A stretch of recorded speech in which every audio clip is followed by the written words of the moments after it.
our esteemed principal, Dr. Annie Kalapalli sir, to this meeting.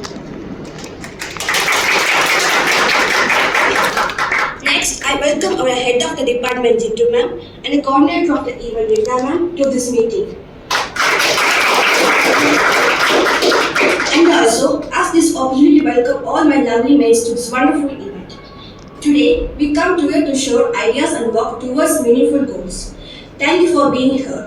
And let's get started today. Principal Sir Dr. Anthony Sir, our Vice Principal Subarna Miss, and our HOD Ma'am Jindu Miss and Renda Miss. I'm welcoming all of you. Good morning to all. Today I am going to take a presentation about the topic Extended Reality. ഇപ്പോൾ നമ്മൾ extended reality കേൾക്കുന്നതിനേക്കാൾ കൂടുതൽ നമുക്ക് പരിചിതമായിട്ടുള്ള കുറേ words ഉണ്ടാവും.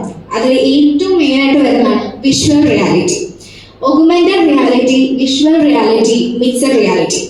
Augmented റിയാലിറ്റിനെ അറിയുന്നതിന് മുന്നേ തന്നെ നമ്മൾ വിഷ്വൽ റിയാലിറ്റിനെ പറ്റി അറിയണം. ഈ ഒരു വിഷ്വൽ റിയാലിറ്റിനെ പറ്റി ഈസി ആയിട്ട് പറയുവാണെങ്കിൽ ഇപ്പൊ നമ്മൾ മോളിലൊക്കെ പോകാന്ന് വെച്ചോ, അങ്ങനെ നമ്മൾ കുറെ VR ഗെയിമിംഗ് ഒക്കെ ചെയ്യുന്നതാണ്. ഒരു VR ഡിവൈസ് ആയിരിക്കും നമ്മൾ കണ്ണിൽ ഇങ്ങനെ വെച്ചിട്ട് പുറകോട്ട് കിട്ടുമ്പോഴത്തേക്കും അവർ ചിലപ്പോൾ ചെയ്യുന്നത് നമുക്ക് കോമൺ ആയിട്ട് തോന്നത്തേ ഇല്ലായിരിക്കും.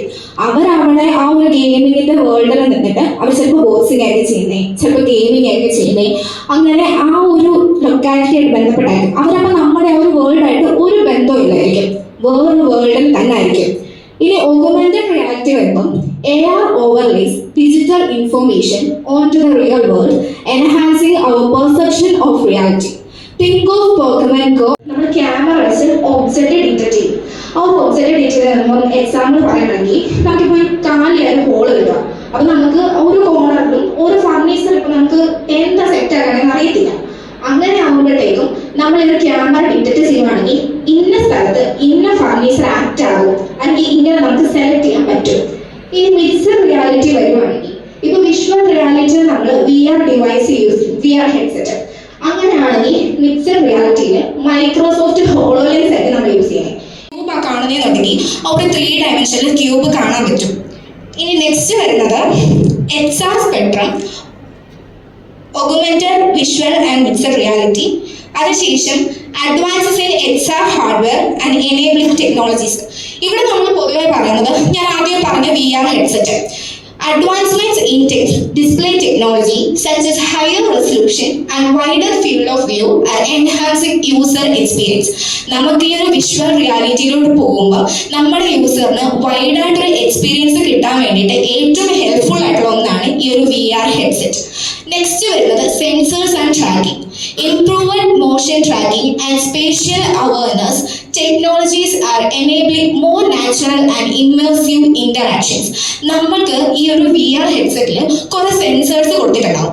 നമ്മുടെ മോഷൻസ് അല്ലെങ്കിൽ നമ്മുടെ മൂവ്മെന്റ്സ് ട്രാക്ക് ചെയ്തിട്ടാവും അത് നമുക്ക് എക്സ്പീരിയൻസ് തരുന്നത്. അപ്പൊ നമ്മുടെ മൂവ്മെന്റ്സ് നോക്കി ട്രാക്ക് ചെയ്തതിനു ശേഷം നമുക്ക് ആ വേൾഡിൽ കുറച്ചുകൂടെ AI ഫീച്ചേഴ്സ് ആയിട്ട് തരും.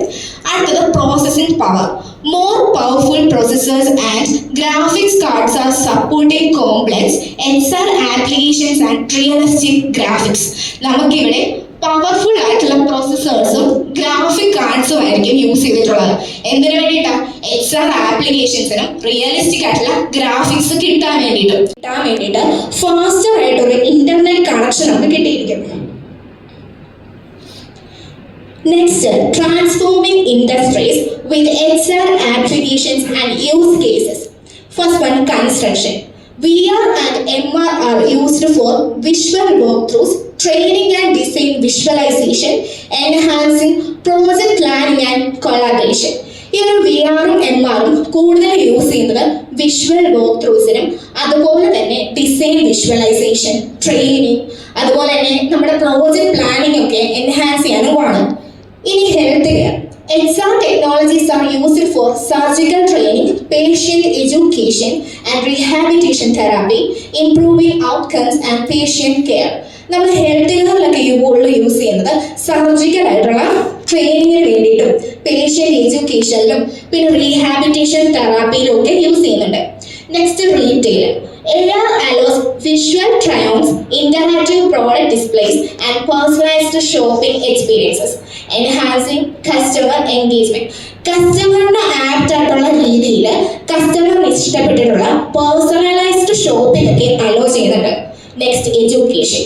VR and AR provide immersive learning experiences, allowing students to explore historical sites, conduct scientific experiments, and learn in new ways. VR-ഉം AR-ഉം ഒക്കെ നമുക്ക് ലേണിംഗ് എക്സ്പീരിയൻസസ് പ്രൊവൈഡ് ചെയ്യുന്നുണ്ട്. നമുക്ക് കുറെ ഹിസ്റ്റോറിക്കൽ സൈറ്റ്സിലൊക്കെ കയറി നമുക്ക് തന്നെ പഠിക്കാനുള്ള ഒരുപാട് അവസരങ്ങൾ തരുന്നുണ്ട്. വളരെ സന്തോഷമുണ്ട്. BCA കുട്ടികൾ മാസത്തിൽ ഒരിക്കൽ ഇതുപോലെ ഇന്നോവേറ്റീവ് ആയിട്ടുള്ള ടോപ്പിക്കിനെ കുറിച്ച് ഇവിടെ എക്സ്റ്റൻഡ് റിയാലിറ്റിയാണ് അപ്പം സംസാരിച്ചത്. അതുപോലെ പുതിയ ടോപ്പിക്കിനെ പറ്റി സംസാരിക്കാനാവുമ്പോൾ പുതിയ ടോപ്പിക്കുകൾ നമുക്ക് മനസ്സിലാകും എന്നതിലുപരി ആത്മവിശ്വാസം വർദ്ധിക്കുന്നതിനും അതുവഴി പുതുമയെപ്പറ്റി ചിന്തിക്കുന്നതിനും റൊട്ടേറ്റ് ചെയ്ത് വരുമ്പോൾ വളരെ പുതിയ പ്രചോദനമായ ഒത്തിരി കാര്യങ്ങൾ സംഭവിക്കുന്നതിന് വരുത്തും. അതാണ് നമ്മൾ ഈ ലൂമിനസ് വേവ് ആരംഭിച്ചപ്പോൾ മുതലേ മിസ് ആയിരുന്നു കോർഡിനേറ്റർ. മിസ് വളരെ ഭംഗിയായിട്ട് ഇത് കോർഡിനേറ്റ് ചെയ്ത് വരുന്നുണ്ട്. നിങ്ങൾക്ക് പുതിയ ഒരു അനുഭവമായി മാറട്ടെ എന്ന് ഞാൻ ആശംസിക്കുന്നു. ആർട്ടിഫിഷ്യൽ ഇന്റലിജൻസിന്റെ ഒരു ഭാഗമാണ് ബിസിനസ് ഇന്റലിജൻസ് എന്ന് വിളിക്കുന്നത്. കാരണം ബിസിനസ് ഇന്റലിജൻസ്